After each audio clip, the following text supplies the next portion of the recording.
Wala ibang sabihin, sigaw. Natin patagalin.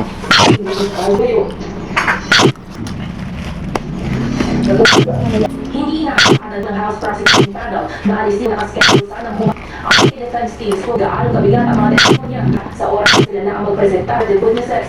Sa ngayon, hindi na akala na iniwala ang defense team ng dalawang testigo sa National Bureau mo masyado pang maaga upang sabihin may lamang I think we were reporting there from Coffee ng idea kung ano mga punto ang partido maging sa anumang malusyon na mag-isip ng sapina ng task force ng Human Scorpio. Ewan ang press humahan. Ugnay, hindi niya magpalabas metro ng pangalawang Pangulo. Ang hapon ni Manasseh Scorpio. Ayon kaya minutes po yung rebuttal, 15 minutes na 15 minutes na rebuttal. pagkatapos ang oral arguments ng Of course, the caucus will have to consider the points of view of each of the senator judges. Doon for the senator. Atty. Tongbol at argumento na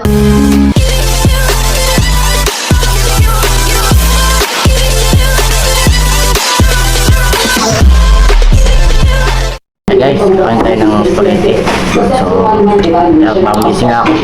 Kung sino-sino ba ang ibang testigo Wala ibang sabihin, sigaw. Natin patagalin. sa pag-ilusyon sa Senado ng article of impeachment. Mostly kung sumahataw sa balita ngayon. Hindi inakala ng defense panel na aalisin ng prosecution bilang testigo si Office of the Vice President Attorney Zuleika Lopez. Gayunman, ayon sa defense team, prerogative ng prosecution kung sila ay magbabawas ng witness na nakaharap sa impeachment trial. May hataw na balita si Pana Alvarez.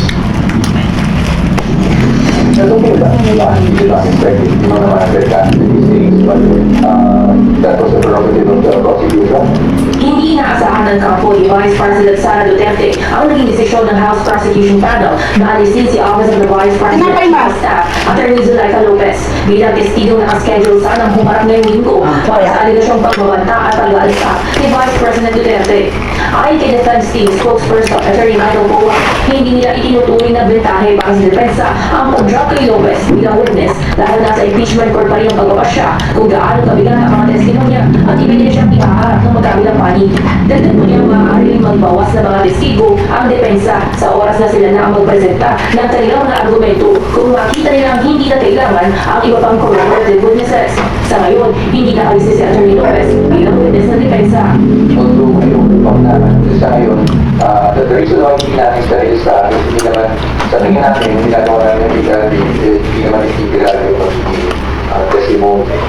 Samantala, naniniwala ang defense team na nagawa nila questionin ang kredibilidad ng dalawang testigo mula sa National Bureau of Investigation. Ngunit ayon mo masyado pang maaga upang sabihin may lamang ang animang panig dahil ikalawang testigo pa lamang ang naipresenta. We have to assess the credibility of the defense photo, and I would like to say that as far as the defense platform is concerned, I think we were able to establish what we wanted to establish. Also, as far as the cross-examination went, we are very happy with the way we performed in terms of cross-examination. Itinuturing ding malaking tulong ng depensa ang mga interjection o katanungan ng mga senator judge dahil nagbibigay ito ng idea kung anong mga punto ang dapat nilang paghandaan sa mga susunod pang testigo. Samantala, handa na ang defense na nakatakot ng oral arguments ngayong araw gaya ng 10 minutong presentasyong ibinigay sa mga partido maging sa anumang magiging mga tanong ng senator judges. Isa sa inaasahang tatalakayin ay ang hiling ng prosekusyon na mag-issue ng subpoena na humihiling na mabuksan ang tahon mula sa Bureau of Internal Revenue na naglalaman umano ng tax records ng gise at asawang si Attorney Scorpio. Ewan Alvarez humahataw sa balita ngayon. Mamayang hapon na ang inaasahang oral arguments kaugnay ng hindi na magpalabas ng sapina para sa mga tax at bank records ni Vice President Sara Duterte. Kaugnay pa rito na nagpapatuloy na impeachment trial ng pangalawang Pangulo. May mahalaw na balita si Ben Nelsinga.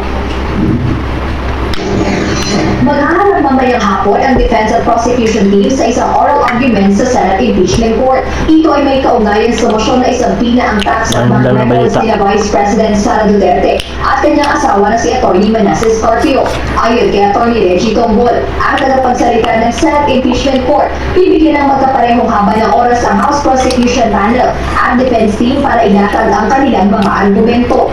So, both parties will present their main position, no? The prosecution, because sila po yung nagre-request ng subpoena, at yung defense na naman po, babalik po doon sa prosecution para naman i-rebut yung sinabi naman ng depensa. Sa rebuttal, ang tawag po, 10 minutes po yung rebuttal, 15 minutes yung main position.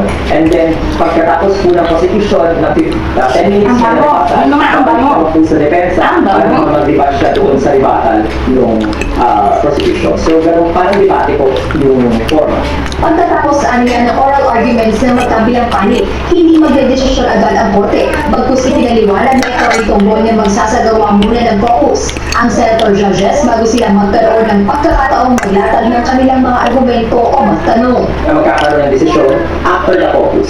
So of course, the caucus will have to consider what is sinabi sa oral arguments, and at the same time, will have to consider the points of view of each of the senator judges. So that's why after the caucus, that's the time they will determine amongst themselves if they will go with the presiding officer's time limitation imposition, or they will have to extend or shorten it for the senator judges themselves. Kaugnay na inaasahang oral arguments mamayang hapon, ibinahagi rin ni Atty. Tonggol ang ilang argumento na maaari pinatag ng prosecution